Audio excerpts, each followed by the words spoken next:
I'm Lucas Turner.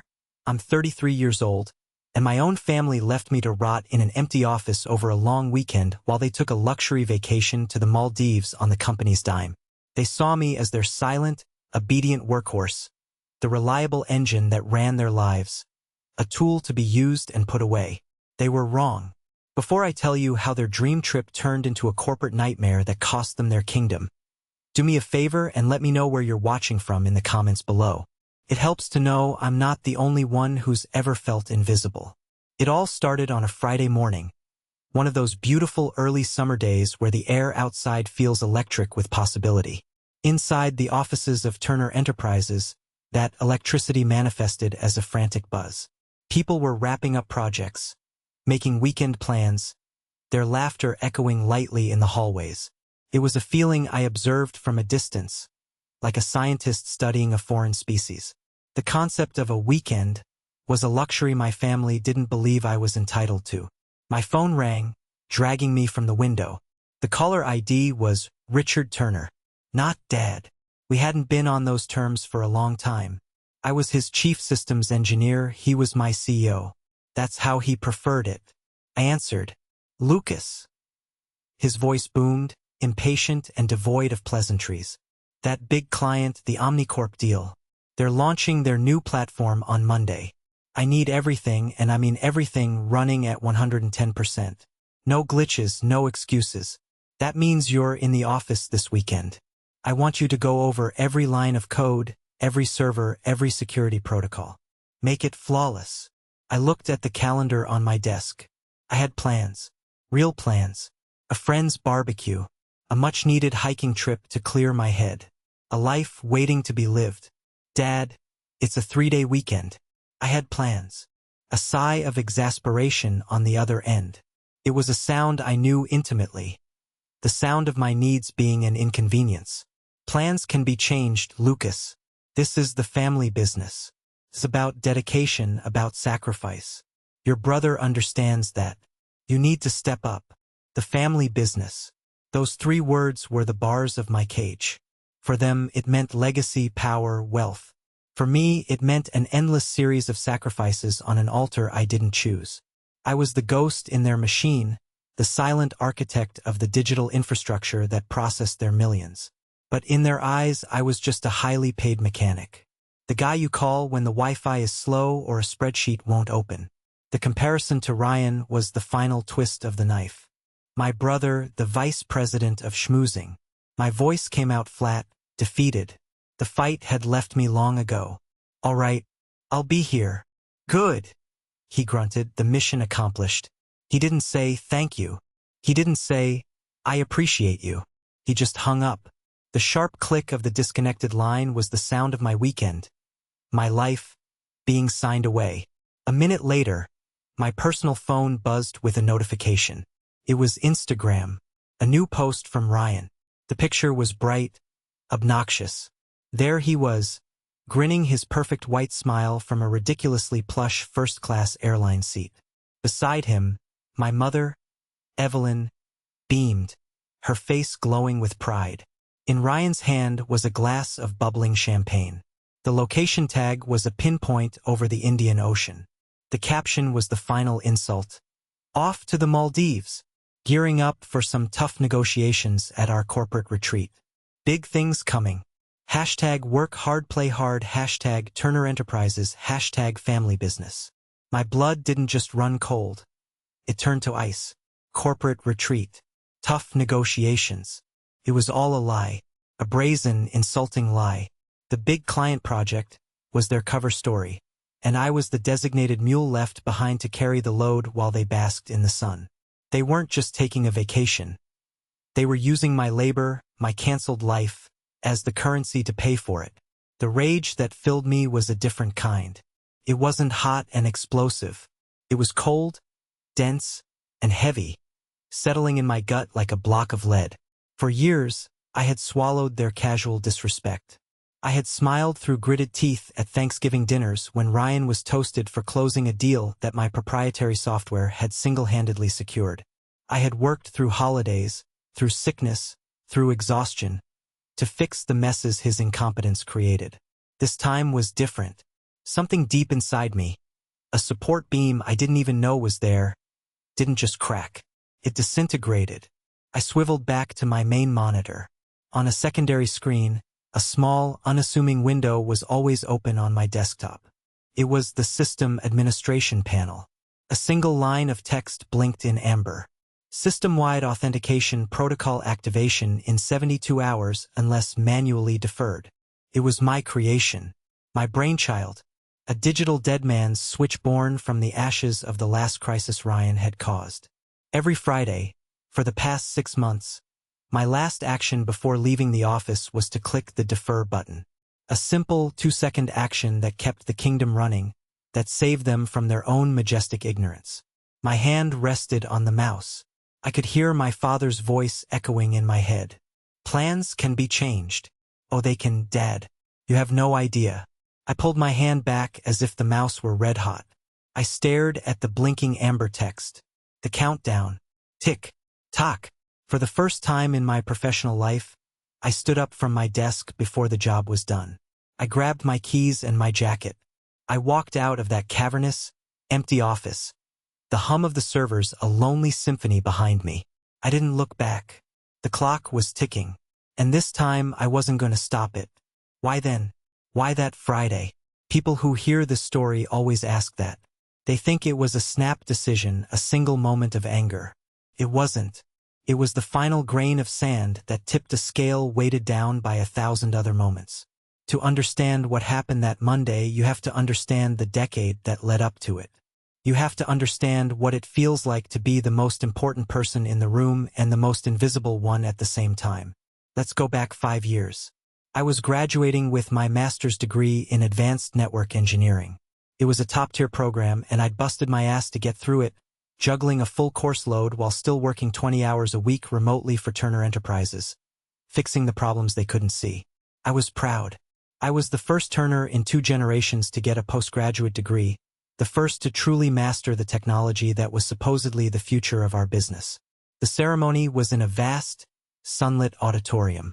I stood there in my itchy cap and gown, my heart thumping with a hopeful, nervous energy. I scanned the sea of faces in the crowd, looking for my family. My row was called. I walked across the stage, shook the dean's hand, and accepted my diploma. The applause was a polite, generic wave.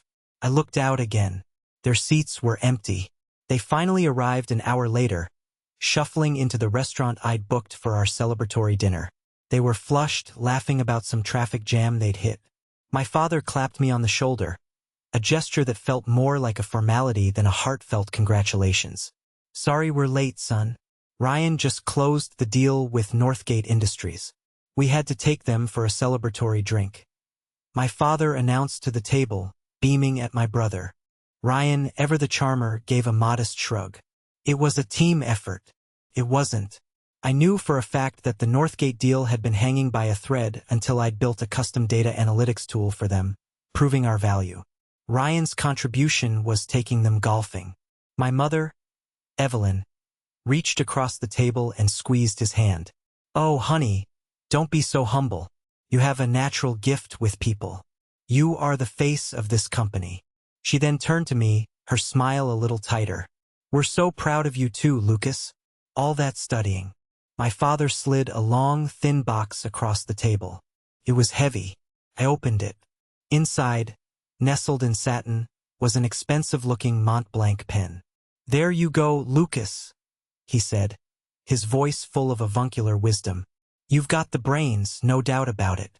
Now you can take good notes. You sit in on the meetings, you listen, you learn from your brother. He knows how to move this company forward. You two will make a great team. There it was. My master's degree, my thesis on predictive data modeling, my all-nighters fueled by coffee and sheer willpower, all of it, in their eyes, had prepared me for the role of scribe, the note-taker for my charismatic, empty-suit brother. I looked at the pen, cold and heavy in my hand. It wasn't a gift. It was a job description. I just smiled and said, "Thanks, Dad. It's great." That was my role. The foundation they all stood on, but never bothered to look down and see. The SAP, the System Authentication Protocol, the beautiful, elegant time bomb I just allowed to tick down. that wasn't born out of a desire for revenge. It was born from their incompetence. About 6 months before the Maldives trip, we had a data breach that was almost biblical in its stupidity. Ryan, trying to impress a potential client, had opened an email with the subject line "Urgent Invoice Overdue" and clicked on a link. It was a classic phishing scam, the kind of thing a tech-savvy teenager would spot a mile away. The malware he unleashed was vicious. It didn't just steal data, it encrypted our own servers. For 36 agonizing hours, Turner Enterprises was dead in the water. We couldn't access client records, process orders, or even send internal emails. It was a full-blown catastrophe. Our biggest clients were threatening lawsuits. Our reputation was hemorrhaging. I barely slept for 2 days. I lived in the server room, a cold, humming cave, surrounded by blinking red lights. I worked line by line, rebuilding firewalls from scratch, isolating the malware, and painstakingly decrypting our data from offsite backups. Richard would storm in every few hours, his face puce with rage. "Is it fixed yet? What's taking so long? Do you have any idea how much money we're losing?" Not once did he ask if I needed help. Not once did he acknowledge that his golden boy was the cause of the fire I was trying to put out. In the aftermath, once the dust had settled, I knew we couldn't let it happen again. I designed the SAP as the ultimate failsafe. It was aggressive but necessary. Every 72 hours, the system's core would require a top-level administrative authentication, a cryptographic key that only I possessed, to verify that our network was secure and under control. If it didn't get that digital handshake, it would assume the worst: a breach, a hostage situation, administrative abandonment, and it would lock everything down. It would sever all external connections, freeze all financial portals, and effectively put the company in a medically induced coma to prevent further damage. I presented the entire plan to my father in his office. I had charts. I had data. I had a risk analysis. He spent the entire 20-minute presentation scrolling through stock prices on his phone. When I finished, he finally looked up, a flicker of profound annoyance in his eyes. "Let me get this straight. The system is going to shut down every weekend." "No, Dad," I explained patiently, trying to keep the frustration out of my voice. "It's an automated process. I handle the authentication before I leave on Fridays. It's a preventative measure. It's a seatbelt. We just had a head-on collision. We need to wear our seatbelts." He waved a dismissive hand, his attention already drifting back to his phone. "I pay you to worry about this tech jargon, Lucas, not to bother me with the details. Just make sure it doesn't interrupt my golf game." He scribbled his signature on the bottom line of the policy approval form without reading a single word. He pushed it back across the desk. "Handle it." His ignorance wasn't an accident. It was a conscious choice, born of a deep-seated arrogance. He believed he was above the details. And that choice, that signature, was the loaded gun. I had just spent 6 months dutifully unloading it every Friday. Now, I was letting him see what happens when you leave a loaded weapon lying around.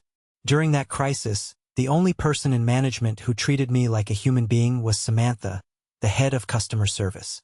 She was a sharp, no-nonsense woman in her 50s, a company lifer who had seen it all. Around 3 a.m. on the second night of the lockdown, she appeared in the doorway of the server room. She was holding 2 steaming cups of coffee. "You look like hell," she said, her voice surprisingly gentle. She handed me one of the cups. It was hot, strong, and sweet, the best thing I'd tasted in 2 days. "Feel like it?" I mumbled, not taking my eyes off the screen. She leaned against the doorframe, her arms crossed. "I just got off the phone with the Omnicorp people. They were screaming. I told them our best man was working on it around the clock." She paused.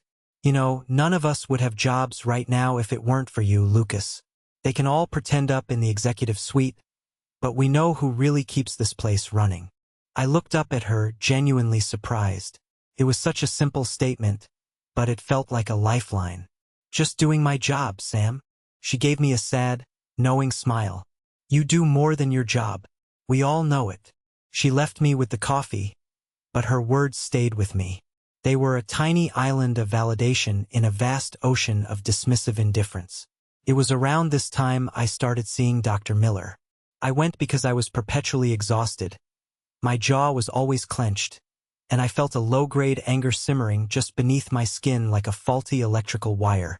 I told him about the pressure, the lack of recognition, the feeling of being a stranger in my own family. In one session, he looked at me over his glasses and said something that knocked the wind out of me. "Lucas, you see yourself as the victim in this dynamic, and you are.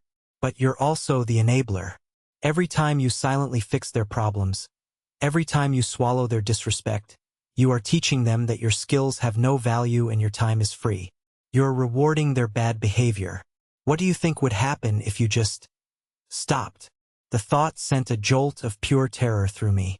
"I can't," I said immediately. "It's the family business.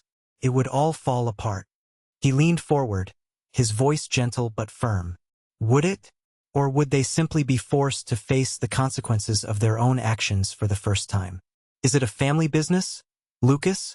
Or is it a business that uses the word family as a tool of exploitation?" His question haunted me, but the real turning point, the thing that finally calcified my resentment into cold, hard resolve, happened on that Friday. The final, unforgivable straw. My best friend, Mark, had been fighting pancreatic cancer for a year. We'd been friends since our freshman year of college, a bond forged over late-night coding sessions and bad pizza. He was the brother I chose. That Friday morning, I got a call from his wife, Sarah. Her voice was trembling. He was in the hospital in his final days, maybe hours. He was in and out of consciousness, but he was asking for me. "Please, Lucas," she whispered. "Come soon." I told my dad I had a family emergency. He just grunted and told me to be back by noon. I was grabbing my keys, my heart pounding with a sick dread, when my phone rang. It was my mother. Her voice was a high-pitched siren of manufactured panic. "Lucas, thank God I reached you. There's a terrible emergency. The printer in Ryan's new office isn't working. He has a huge presentation in an hour and he can't print his notes. He's completely falling apart. You have to come fix it. An emergency. Printer." The sheer absurdity of it was breathtaking. "Mom, I can't," I said, my voice tight. "I have to get to the hospital. This Mark. I couldn't finish the sentence. "Oh, that's just awful, dear. But this will only take a minute," she chirped, completely bulldozing over my words. "You know how Ryan gets with these things. The family needs you right now. Please, Lucas. For your brother. For your brother. For the family. The twin levers of my lifelong cage." I argued, pleaded, but she was relentless. A tidal wave of guilt and obligation. And like the fool I had always been, I gave in. I drove across town, my hands gripping the steering wheel so tight my knuckles were white. Ryan's office was pristine, looking out over the city. He was pacing, talking on his phone. The emergency was that the printer was unplugged from the wall. He hadn't bothered to check the power cord. I bent down, plugged it in. The machine whirred to life. "Oh, thanks, bro," he said, flashing me a quick, dismissive smile before turning back to his call. "You're a lifesaver." By the time I fought my way through the city traffic and sprinted down the sterile white hallways of the hospital, I was too late. Sarah met me at the door to his room, her eyes red and swollen. "He's gone, Lucas," she whispered. "He passed about 20 minutes ago." The world dissolved into a dull, humming roar. I stood there, frozen in the hallway, staring at the closed door. I had missed saying goodbye to my best friend. I had missed his last breath. Because my brother, the vice president, couldn't be bothered to check a power cord. That was it. That was the moment the man my family knew died. The grief and the rage didn't mix. They fused. They created something new inside me. Something cold and hard and unbreakable. It was no longer about respect or recognition. It was about the life they had leached from me, one soul-crushing favor at a time. It was about Mark. Later that day, when my dad called about the weekend, his words fell on deaf ears. The person he was talking to was a stranger. When I got home that night, my apartment felt like a tomb. I saw I had a voicemail. It was from Mark, recorded 2 days earlier. His voice was a weak, breathless rasp, but it was unmistakably him. "Hey, Lucas. You busy saving the world again?" Listen, man. Just wanted to say, you're a good man. You're the best man I know. Don't ever let those bastards make you forget that. Live your life, man. For you. Okay?" I listened to it 3 times. Then I deleted it. Not because I wanted to forget, but because the words were now burned directly onto my soul. My face, reflected in the dark screen of my phone, was a mask of calm. The anger was gone. The grief was gone. All that was left was a terrifying, absolute clarity. The storm was coming. And for the first time in my life, I wasn't going to stop it. I was going to stand back and watch it break. Saturday morning broke with an unfamiliar sense of peace. The low-level anxiety that usually hummed under my skin on weekends, the dread of being on call for some manufactured crisis, was completely absent. It was replaced by a quiet, unnerving stillness. I didn't check my work email. I didn't log into the company VPN. I ceremoniously powered off my work phone and locked it in a desk drawer. The silence was liberating. My first call wasn't to a friend or family member. It was to Angela Rossi. Angela was a corporate litigator I'd met at a college alumni event a year prior. We'd bonded over our shared cynicism for the C-suite mentality. She was in her late 30s, with piercing eyes and a mind that moved at 1,000 miles an hour. She had a reputation for being a shark, the kind of lawyer you hire when you want to burn something to the ground, legally speaking. "Angela, it's Lucas Turner," I said when she answered. "I need to hire you. Today." An hour later, I was sitting in her downtown office. It was a space that reflected her personality. Sleek, modern, all glass and brushed steel. There were no dusty law books or stuffy wood panels. It was a war room. I laid out everything for her, methodically, chronologically. The years of being the family's undervalued workhorse, the blatant lie of the Maldives business trip, the technical specifics of the SAP protocol, and the silent, ticking clock. I told her everything except for the part about Mark. That part was mine alone. It was the fuel, not the strategy. She listened without interruption, her fingers steepled under her chin, her sharp eyes never leaving mine. She didn't offer sympathy or platitudes. When I finished, she offered something far better, a plan. "Okay," she said, her voice crisp and decisive. "Here's what's going to happen.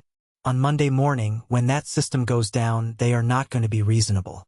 They are going to panic, and then they are going to get angry. Their first move will be to paint you as the villain. They'll accuse you of gross negligence, willful misconduct, sabotage. They will try to fire you for cause, which means no severance, no unemployment, nothing. Then, they'll threaten to sue you for damages to intimidate you into fixing it for free. Our first job is to build a legal fortress around you so strong they can't even scratch the walls." For the next 2 hours, we weren't talking about revenge. We were talking about documentation and leverage. I forwarded her every relevant email I had saved over the years. My employment contract, my consistently glowing performance reviews, project completion reports where my name was listed as lead, and most importantly, the digital chain of custody for the SAP implementation. The crown jewel was the final policy document, the one my father had digitally signed with a timestamp, without ever reading the contents. Angela's lips curved into a thin, predatory smile as she looked at the signature. "This is our foundation, Lucas. This is gold. This document proves you are not a saboteur. You are an employee following a company-approved, CEO-signed policy. They didn't walk into your trap. They built the damn thing themselves, drew a map to it, and then forgot where they put it." Next, she moved on to the counteroffensive. "When they call you on Monday, begging you to fix this, you are no longer Lucas Turner, the dutiful son and employee. You are Lucas Turner, CEO of your own one-man consulting firm, an independent contractor. We'll draft the services agreement right now. So, what's your rate?" I hesitated, the old habit of undervaluing myself dying hard. "I don't know. Maybe $200 an hour?" Angela actually laughed, a short, sharp sound that echoed in the glass room. "No, stop that. Think about what you are providing. You are providing the only key to the entire kingdom. You are the only surgeon on the planet who can perform this operation. Your value in that moment is nearly infinite. We start at $600 an hour, with a non-negotiable 4-hour minimum. $2,400. And here's the most important part. Payable in advance. 600. The number felt foreign in my mouth. They'll never agree to that. Lucas, she said, her expression turning serious, her voice dropping. Value is a perception. For your entire life, they have perceived your value as zero, because you've given it to them for free. On Monday morning, their perception is going to change drastically. You need to believe in your own worth before you can make them believe in it. We're not just setting a price for your services. We're recalibrating your entire relationship with them. It starts with that number. I walked out of her office into the Saturday afternoon sun, feeling a sense of clarity so profound it was almost dizzying. This was no longer just an emotional, reactive decision. It was a calculated, legally fortified strategy. I wasn't just getting angry, I was getting smart. Meanwhile, 8,000 miles and 9 time zones away, I knew my brother was getting restless. His idea of a tough negotiation was deciding between a mojito and a piña colada at the swim-up bar. The actual details, the grind, the complex machinery of the business, that was for lesser mortals like me. And that arrogance was about to become my greatest asset. Late that afternoon, my personal phone buzzed. It was a text from a junior IT guy at the office, a nervous but capable kid named Ben whose work I respected. Hey Lucas, sorry to bother you on a weekend, but Mr. Turner Jr. is on the phone from the Maldives. He's asking me for admin access to the main server. He says he's seeing some minor error flags and wants to be proactive. I told him I couldn't give it to him without your direct authorization, but he's being really pushy. He's starting to get angry. What should I do? My fingers hovered over the keyboard. This was it. The beautiful, predictable, glorious incompetence I had banked on. Ryan, with his fragile ego and his desperate need to be seen as important, trying to play the hero. This was even better than I could have planned. He was about to create his own paper trail of recklessness. I texted Ben back. You did exactly the right thing, Ben. Hold your ground. You do not have the authorization, and neither does he. Tell him, respectfully, that he will have to wait until Monday for me to diagnose the issue. And Ben, very important, send an email to the IT support ticket system right now, documenting his request and your response. Create a record. Cover your ass. I knew exactly what would happen. Being told no by a junior employee, especially one he considered a nobody, would be a massive insult to Ryan's inflated sense of self. He wouldn't wait. He would see it as a challenge. He would find another way, and in doing so, he would dig his own grave shovelful by shovelful. On Sunday, the silence from my work phone was absolute, but I could imagine the digital world of Turner Enterprises was beginning to whisper. Automated system warnings, usually filtered and resolved by me before anyone saw them, would now be popping up on network dashboards. Little amber flags turning to ominous red ones. I could picture the scene in that Maldivian resort suite. My father, growing increasingly irritated by the spotty Wi-Fi. My mother, telling him to relax and enjoy the view. And Ryan, puffed up with self-importance, assuring them, "Don't worry, I'm on it. It's probably nothing. I'll handle the nerds back home." I spent that Sunday reclaiming a piece of myself. I went to the art museum and stared at paintings for 2 hours. I took a long walk in the park, feeling the sun on my face. I was completely disconnected from their world, their manufactured crises, their endless, draining demands. I was tasting freedom, and it was intoxicating. That evening, as expected, my mother called my personal phone. I watched it vibrate on the table, her picture smiling up at me. I let it go to voicemail. Her message was a masterpiece of passive-aggressive manipulation. "Lucas, honey, it's Mom. We're having some minor glitches with the system out here. Ryan says it's probably just the slow island internet. He's so clever with these things, but I was hoping you could just log in and take a quick peek. Just for my peace of mind. We need everything to be absolutely perfect for Monday. Call me back, sweetie. We love you." Click. I listened to the message twice. Minor glitches. Slow island internet. He's so clever. The condescension was so thick I could have choked on it. They were standing on the lip of a volcano, complaining about the humidity. I didn't call her back. I put my phone on silent. I made myself a simple dinner. I opened a cold beer and sat on my small apartment balcony, looking out at the glittering tapestry of the city lights. The air was cool and still. The night was quiet. It was the calm before the storm. And for the first time in my entire life, I was ready for the thunder. I was ready for the lightning. I was ready to watch it all wash away. Monday morning. The day of reckoning arrived not with a bang, but with the quiet, deliberate clicking of a coffee maker in my apartment. Most people wake up on Mondays with a sense of groaning dread, the Sunday scaries clinging to them like a shroud. I woke up with a feeling of absolute crystalline purpose. The turbulent emotions of the past few days, the grief for Mark, the years of simmering rage had settled.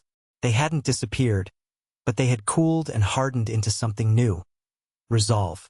There would be no dramatic scene in a coffee shop, watching the chaos unfold from a safe distance while sipping a latte. That was for the movies. This was my life, and my next moves had to be as precise and unassailable as the code I write. At 7 a.m., I was exactly where I needed to be, sitting across a polished steel table from Angela in her downtown conference room. She was already in high gear, a whirlwind of focused energy. The signed and notarized contract for my independent consulting services was in a neat folio on the table. Beside it was a laminated, highlighted copy of the SAP approval form, Richard Turner's arrogant scribble of a signature looking like a confession. Angela was on the phone with her firm's financial officer. That's correct. A merchant account that can process an immediate wire transfer. No holds, no delays.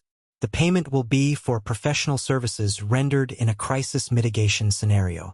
She was leaving absolutely nothing to chance, anticipating their every move. She hung up and looked at me, her eyes sharp. They will try to stall on the payment. Richard will bluster. Evelyn will plead. They'll promise to pay you later, promise you a bonus, promise you anything to get you to act. You will not write a single line of code. You will not offer a single piece of advice. You will not even confirm you know what the problem is until you see a confirmation that the $2,400 is in our firm's trust account. Are we clear on that, Lucas? Crystal, I said. My voice was steady. The man who would have buckled under that pressure 2 weeks ago was gone. On the large, wall-mounted screen at the end of the conference room, I had my personal encrypted portal open. It was a read-only diagnostics dashboard I'd built for myself years ago for off-site emergencies. It gave me a god's-eye view of the entire network's health without allowing me to change a single thing. At 7:45 a.m., the board was a tranquil sea of green indicators. System status. Nominal. Data I/O stable. Angela eyed the screen, a sliver of professional skepticism in her voice.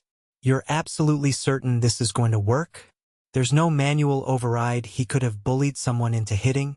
The SAP isn't a program you can turn off. It's hard-coded into the server's kernel.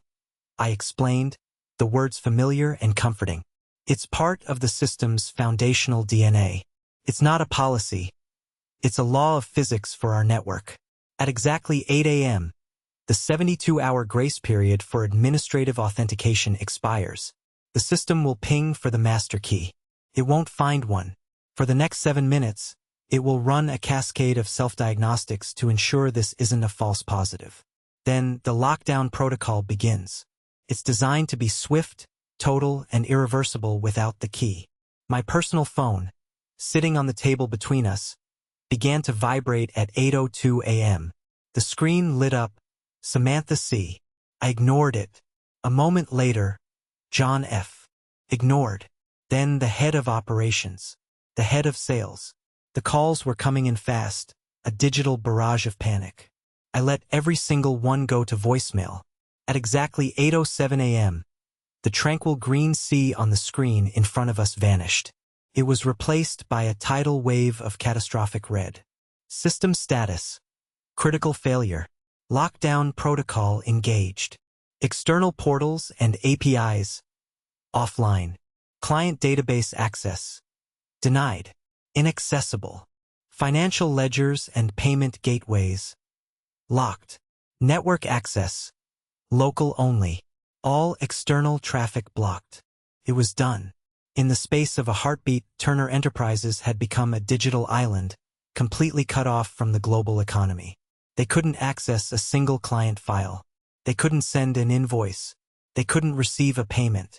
They were technologically blind, deaf, and mute. Angela let out a low, impressed whistle. You, Lucas Turner, are a weapon of mass disruption. Now, for the second phase of the plan. The move that would reframe the entire narrative. It was the move that would transform me from a disgruntled employee engaging in sabotage into a responsible professional attempting to mitigate a crisis caused by negligent leadership. Angela picked up her desk phone and dialed the direct line for Meredith Beckman. Meredith was the lead independent director on the board, a sharp, pragmatic woman in her late 60s who had a well-known distaste for my father's brand of old-school autocracy. Ms. Beckman, good morning. My name is Angela Rossi of Rossi Legal. I'm calling this morning on behalf of my client, Mr. Lucas Turner, Angela said, her voice the perfect blend of professional urgency and calm authority.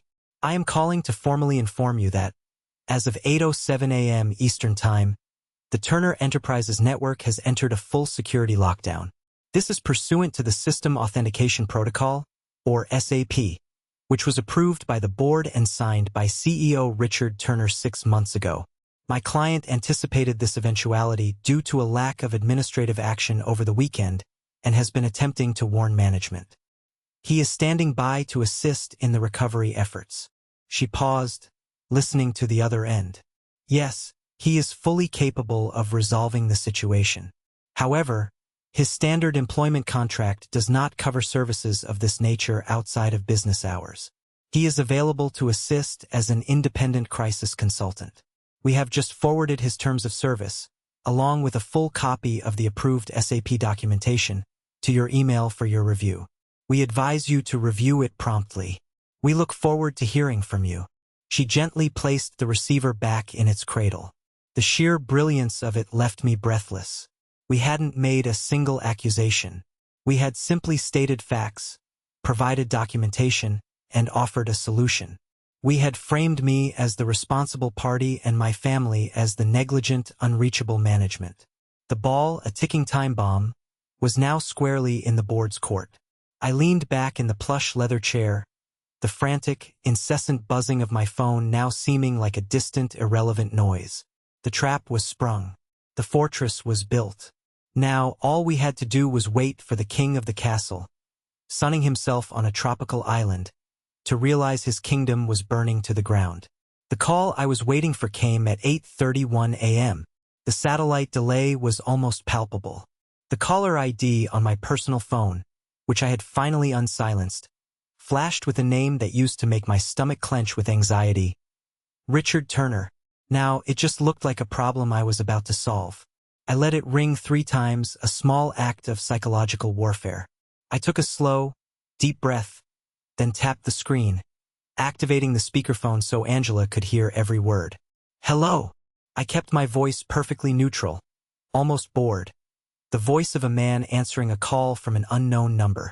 Lucas, what the hell is going on? The sound that erupted from the phone was a roar of pure, undiluted panic. It was the voice of a man whose universe had just crumbled. The usual booming authority was shredded, replaced by a high-pitched, tinny desperation thanks to the poor satellite connection from the Maldives. The entire system is down. It's a complete blackout. Nobody can do anything. I'm getting calls from every division head. Samantha, John, everyone. You were supposed to be watching things. This is your fault. The blame came instantly. It always did. Actually, Dad, it's not, I replied, my voice a calm counterpoint to his hysteria. I was watching things very closely, and I watched the 72-hour SAP timer expire this morning. You remember the SAP, the System Authentication Protocol, the one you signed off on 6 months ago. The system is not broken. It is doing exactly what it was designed to do in the event of a potential security breach or, in this case, administrative neglect. A beat of stunned silence on the other end. It was a silence so profound I could almost hear the frantic whirring of the gears in his head as he tried to process what I just said and, more importantly, how to spin it so it wasn't his fault. SAP? What the hell are you talking about? He finally sputtered. I don't care what it's called. Just fix it. That's your job. Fix it now. I can't just fix it, I said, quoting the carefully rehearsed lines Angela and I had prepared. My employment agreement with Turner Enterprises covers services rendered during standard business hours, Monday to Friday, 9 to 5. As of 5 p.m. on Friday, I was no longer on the clock. This situation constitutes a Level 1, system-wide crisis restoration, not a routine maintenance task. It requires a specialist. You are the specialist, he bellowed, his voice cracking with frustration. Correct, I said calmly. I am. And as a specialist, I am available for hire as an independent consultant to handle this crisis. I heard my mother's voice in the background, sharp and frantic. What is he saying, Richard? What's all this nonsense about a consultant? My father's voice dropped to a low, menacing growl, the one he used when he thought he could intimidate people into submission. Don't you dare play games with me, Lucas. You are a Turner. You will get your ass into that office and you will fix this, or so help me God, you will never work in this industry again. Before you finish that threat, Dad, I interrupted, my voice still perfectly maddeningly calm. You should be aware that I have retained legal counsel. My attorney is Angela Rossi of Rossi Legal, and she is listening to this call. Any and all threats, verbal or otherwise, will be duly noted and logged. My offer to assist in this crisis still stands. My consultant rate is $600 an hour, with a non-negotiable 4-hour minimum. My attorney has already forwarded the contract and payment instructions to Meredith Beckman of the Board of Directors. As soon as the $2,400 retainer is processed and confirmed, I will begin the restoration. The silence that followed was the most satisfying sound I had ever heard. It was the sound of a tyrant realizing his power had vanished. It was the sound of a king being checkmated by a pawn. I could hear his heavy, ragged breathing, the sound of a man drowning in a sea of his own making. Then the phone was snatched away. My mother's voice, a syrupy concoction of feigned hurt and practiced manipulation, oozed through the speaker. Lucas? Honey, what is all this? What are you doing? Money? We're your family. How could you possibly do this to us? After everything we've done for you. This was her ultimate weapon. Guilt. It had worked on me for 33 years. But the man she was talking to was immune. This isn't about money, Mom, I said, and for the first time, a sliver of my own cold, hard anger bled through into my voice. This is about you sending me to plug in a printer for my brother while my best friend was dying. This is about my master's degree being worth less than Ryan's new title at a dinner that was supposed to be for me.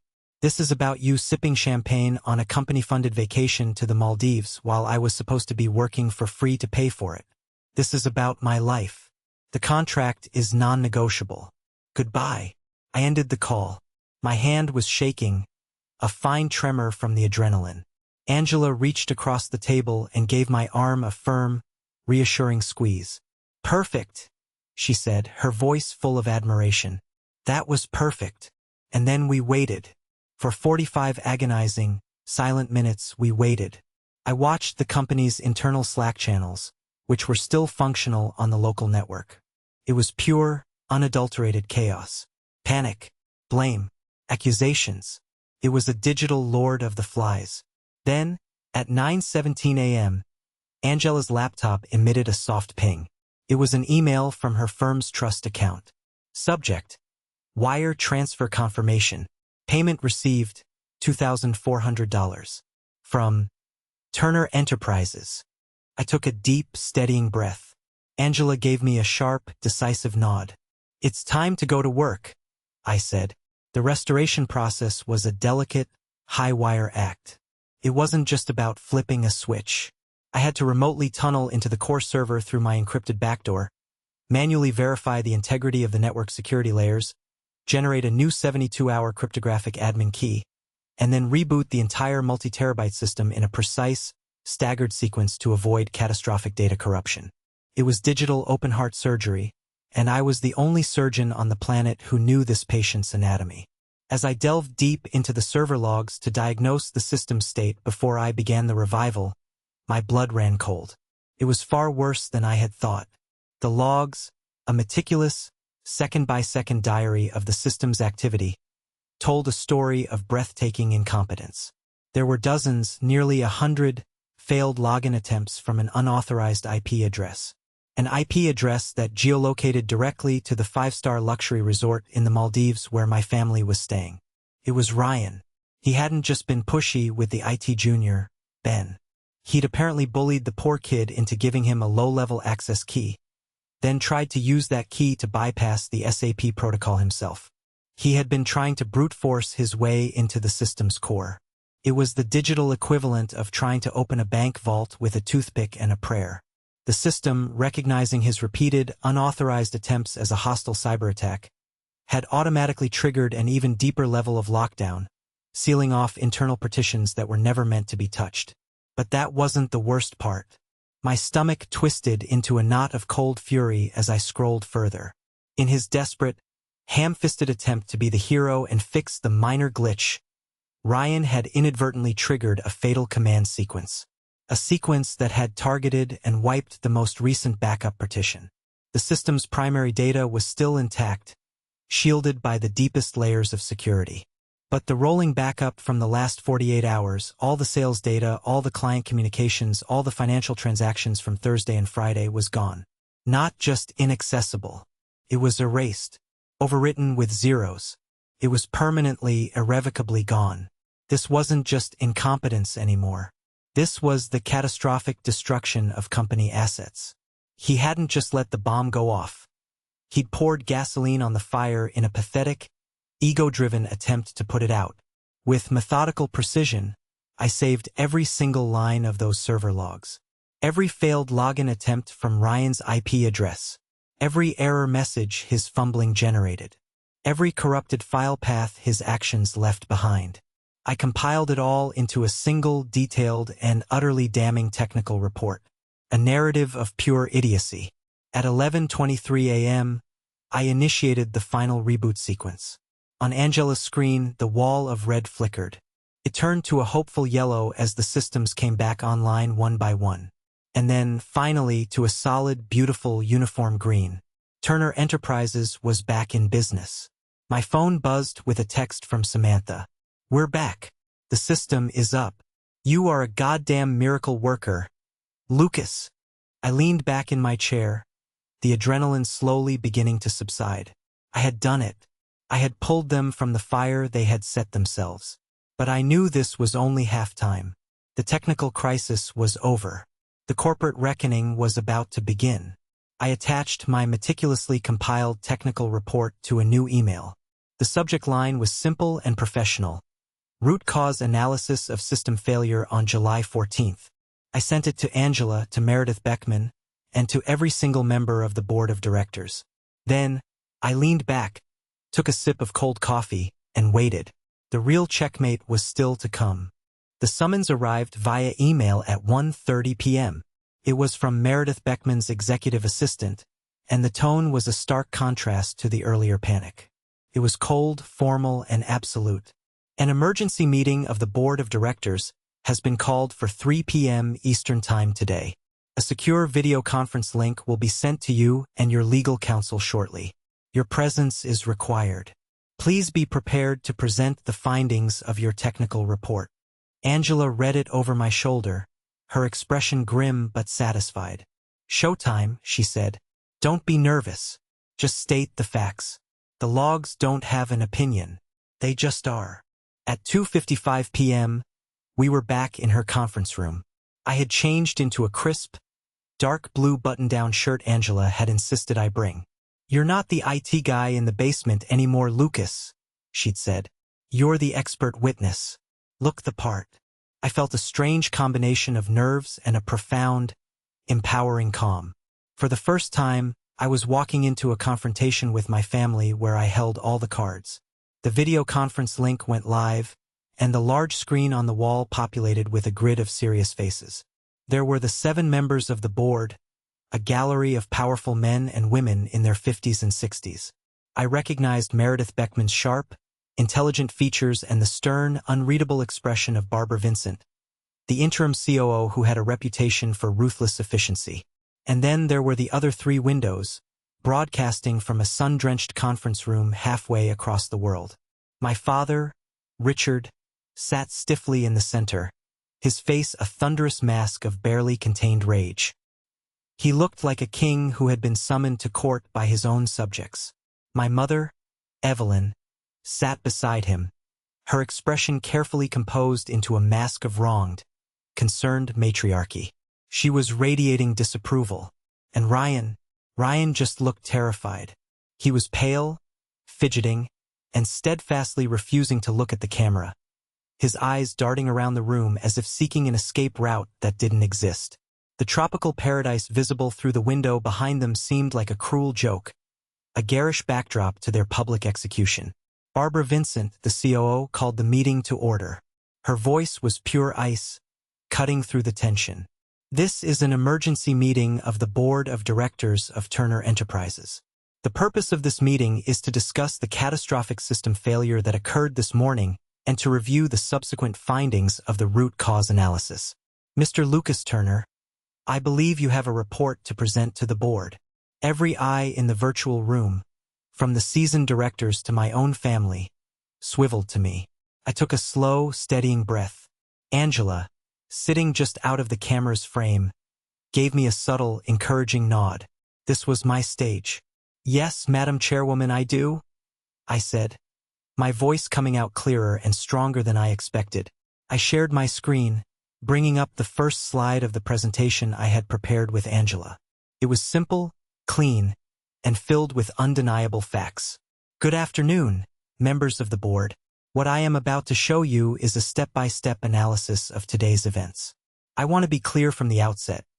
This was not a random glitch, a hardware failure, or an external cyber attack. The service disruption this morning was the direct and predictable result of established company policy being ignored, which was then compounded by a series of reckless and unauthorized actions. I started with part 1 of my report, the System Authentication Protocol. I displayed the full, multi-page memo I had written 6 months ago. I highlighted the key paragraphs explaining the lockdown procedure. Then, I zoomed in on the final page on the digital signature box. My father's name, Richard Turner, was clearly visible, next to a timestamp. As you can see, I explained, moving my cursor over the signature, this protocol was presented to and formally approved by our CEO Richard Turner.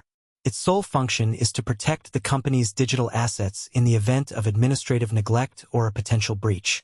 The system this morning did not fail. It performed its duty exactly as designed and approved. My father's face turned a dangerous shade of mottled purple. He finally exploded. This is an outrage, a technicality. It was his job to handle this. This tech nonsense. He's supposed to manage these things so we don't have to. Barbara Vincent cut him off with a single, sharp gesture. Richard, you will have an opportunity to speak. For now, you will listen. Mr. Turner, please continue. I clicked to the next section, Part 2. The escalation. The lockdown initiated by the SAP, while disruptive, was a recoverable event. Under normal circumstances, it would have been resolved by me within an hour, with minimal data loss. However, the situation was escalated from a manageable disruption to a full-blown catastrophe by the unauthorized actions of Vice President of Business Development, Ryan Turner. My voice was cold now, detached, the voice of a coroner reading an autopsy report. I brought up the server logs. The screen filled with lines of raw data, timestamps, IP addresses, and error codes. It was gibberish to most of them, but its meaning was about to become terrifyingly clear. At approximately 10:45 p.m. Eastern Standard Time on Saturday evening, I began, highlighting a block of red text, and continuing for several hours. Our system's security monitors logged 97 failed attempts to gain root administrative access. These attempts originated from an IP address registered to the Four Seasons luxury resort network in the Maldives. The attempts were executed from a low-level account belonging to Ryan Turner. Ryan went chalk-white. He looked like he was going to be sick. My mother let out a small, strangled gasp, her hand flying to her chest. These unauthorized actions, I continued, my voice relentless, were correctly interpreted by our security system as a hostile brute force attack. But the most significant and damaging consequence of this action was this. I clicked to my final, devastating slide. It showed the system log detailing the file deletion command. In his clumsy attempt to bypass the established security protocols, Mr. Turner Jr. inadvertently triggered a deep-level failsafe that targeted and permanently erased the entire rolling backup partition from the previous 48 hours. To be clear, this includes all sales reports, client communications, and financial transaction records from late last week. That data is not in a vault. It is not recoverable. It has been overwritten. It is gone forever. A profound, heavy silence filled the virtual room. The board members were staring at their screens, their faces a gallery of shock, disbelief, and rapidly dawning fury. I hadn't just proven my own innocence. I had handed them the culprit on a silver platter, complete with undeniable, time-stamped, digital fingerprints. Meredith Beckman was the first to speak, her voice dangerously quiet. Richard, Evelyn, I'll ask you a simple question. Did you have any knowledge of your son's attempts to access the company's core server infrastructure? My mother found her voice first, a high, reedy sound of desperation. Of course not. Ryan was just trying to help. He saw a problem and he's always been so proactive, so dedicated to this company. Dedicated. The voice that boomed through the speakers belonged to Tom Haskins, the CEO of our largest client, Omnicorp, who also held a seat on our board. His face, usually jovial, was a mask of cold fury. Your son's dedication just permanently erased a $60,000 purchase order my company made on Friday. It also erased the service agreement that was attached to it. My legal team will be in touch with you by the end of the day. The dominoes were not just falling. They were crashing down. Finally, Barbara Vincent spoke again, her voice holding the chilling finality of a judge delivering a sentence. I believe the board has heard enough. Lucas, thank you for your clear and concise report. You have been exonerated of any misconduct. You may disconnect your screen share now. I did as she asked, my part in the drama now over. Barbara's icy gaze swept across the screen, landing on the three windows broadcasting from the Maldives. Richard, Evelyn, Ryan, she said, her voice devoid of any emotion whatsoever. The board has just held an immediate and unanimous vote. Effective immediately, all three of you are suspended from your duties and responsibilities at Turner Enterprises, pending a full and independent investigation into financial mismanagement, willful negligence, and the destruction of company property. Your access to all company systems, accounts, and properties is terminated. As of this moment, you will be contacted by the board's legal counsel within the hour. Do you understand? My father looked as if he had been physically struck by lightning. He opened his mouth, but no sound came out. The blustering, arrogant titan was gone, replaced by a stunned, broken old man. My mother was openly weeping now, her carefully constructed facade of control shattered into a million pieces. And Ryan just stared blankly at his hands, a man completely and utterly destroyed by his own hubris. We trust this concludes our business for today, Barbara said. And with a single, decisive click, the three windows from the Maldives went dark. They were gone. Just like that, the meeting was over. Angela reached over and ended the video call on our end. The giant screen went black, plunging the conference room into a sudden, profound silence. I stared at the blank screen where my family's faces had been just moments before. I had won. It was a total, absolute, undeniable victory. So why did I feel so damn empty?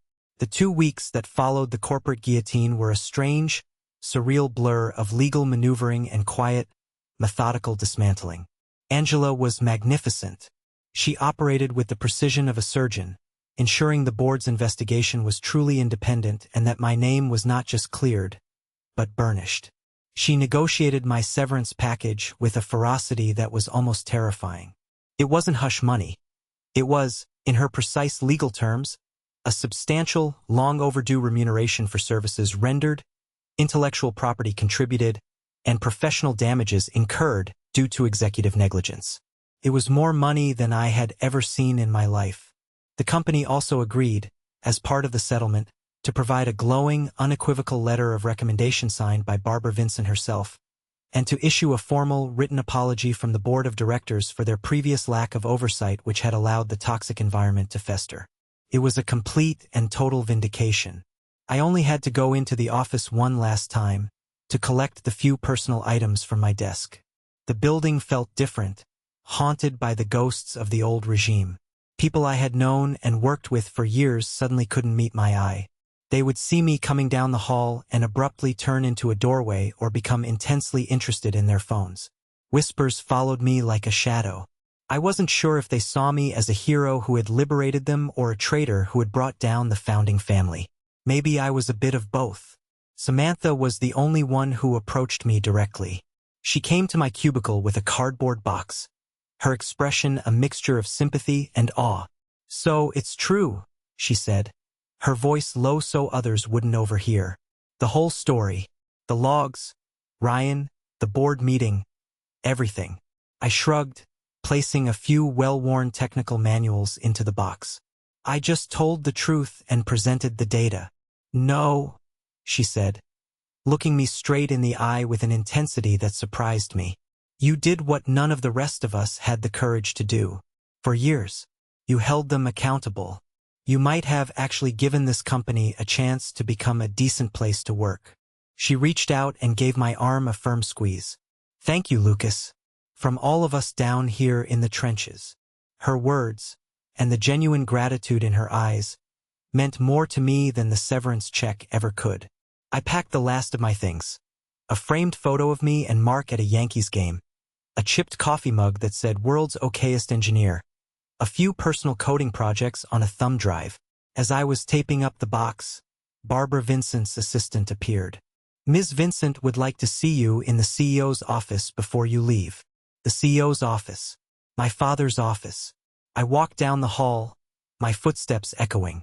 The door was open. Inside, movers were carefully taking my father's expensive oil paintings off the walls and wrapping his ridiculously large mahogany desk in protective plastic. Barbara was standing by the window, looking down at the city below. "Lucas," she said, turning to face me, "I won't waste your time with pleasantries. We're restructuring top to bottom. We need a chief technology officer.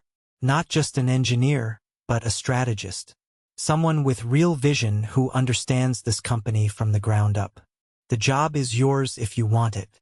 You can name your own price. A year ago, 6 months ago, even a month ago, I would have killed for that offer. It was the validation I had spent my entire adult life craving.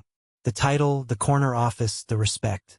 But now, standing there in the shell of the office that had been a symbol of both my ambition and my oppression, I felt nothing but a profound sense of exhaustion. "Thank you, Barbara. I'm genuinely grateful for the offer. I really am," I said, and I meant it. "But I need a fresh start. Something that's my own. Something I can build from zero."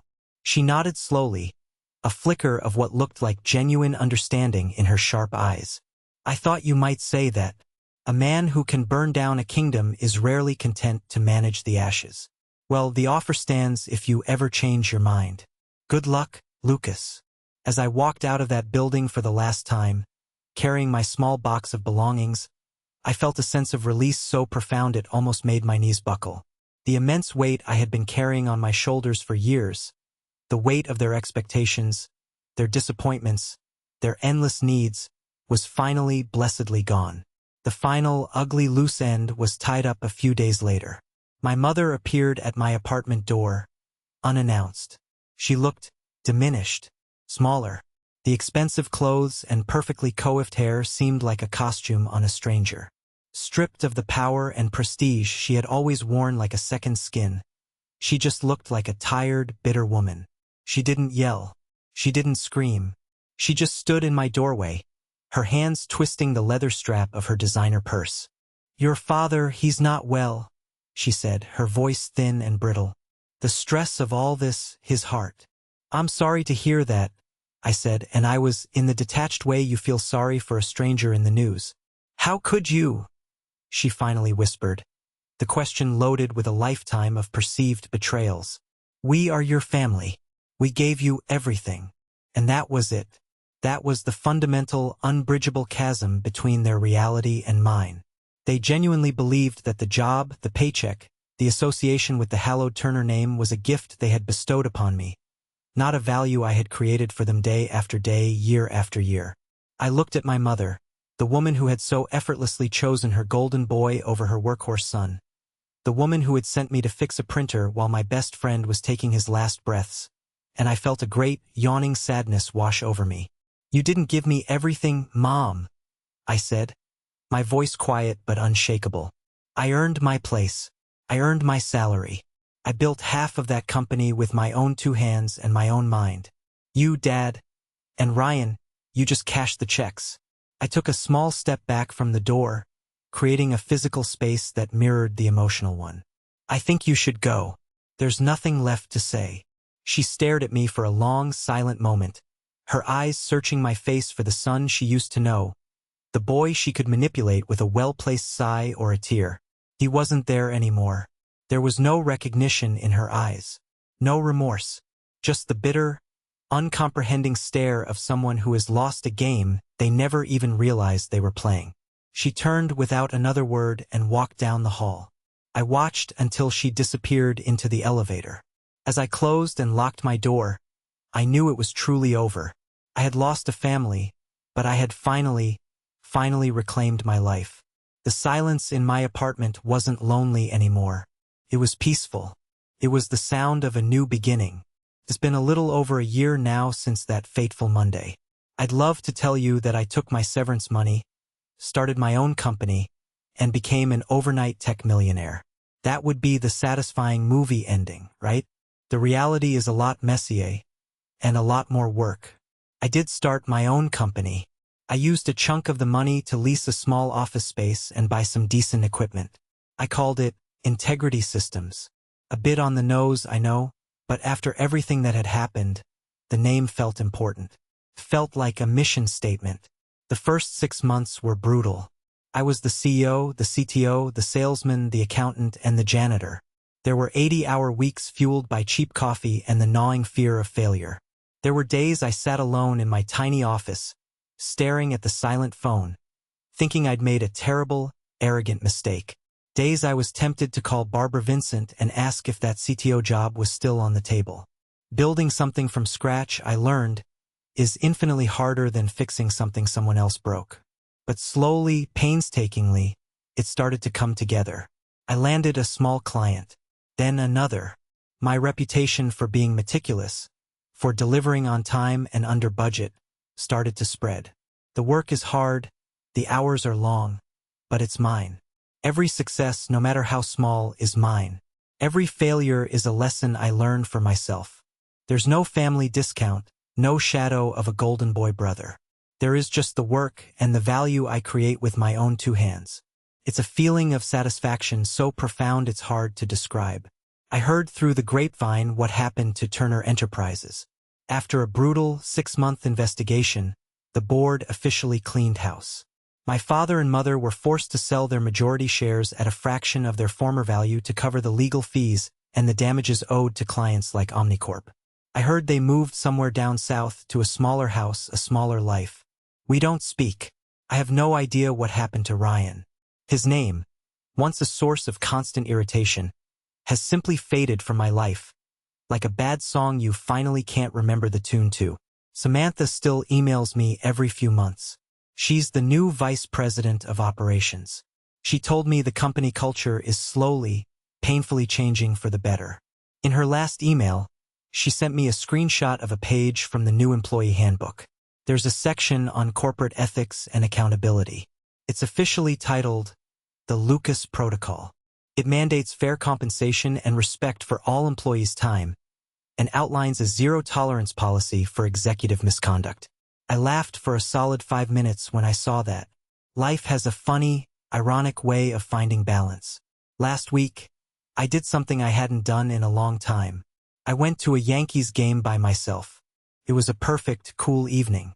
I bought 2 tickets, just out of habit, and set my bag on the empty seat beside me. It was a quiet space of remembrance, a nod to my friend Mark. After the game, I drove out to the cemetery. It was late and the place was quiet and still. I stood in front of his grave, the small, simple stone marker a stark reminder of what's truly important in the end. The city lights glowed softly on the horizon. "Hey, man," I said quietly, my voice feeling small in the vast silence. "Just checking in. I started my own company. It's a real grind. Harder than I thought. But it's good. It's mine. I think you'd be proud." I reached into my bag and pulled out a brand new Yankees cap, the same kind he always used to wear. I placed it gently on top of the headstone. "I did it, Mark," I whispered.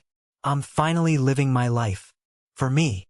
As I walked back to my car under the scattered stars, a sense of peace I hadn't felt in my entire adult life settled over me. It wasn't the loud, triumphant feeling of victory. It was something deeper, something quieter. It was the steady, unshakable confidence of a man who had walked through fire and come out the other side, not unscathed, but whole.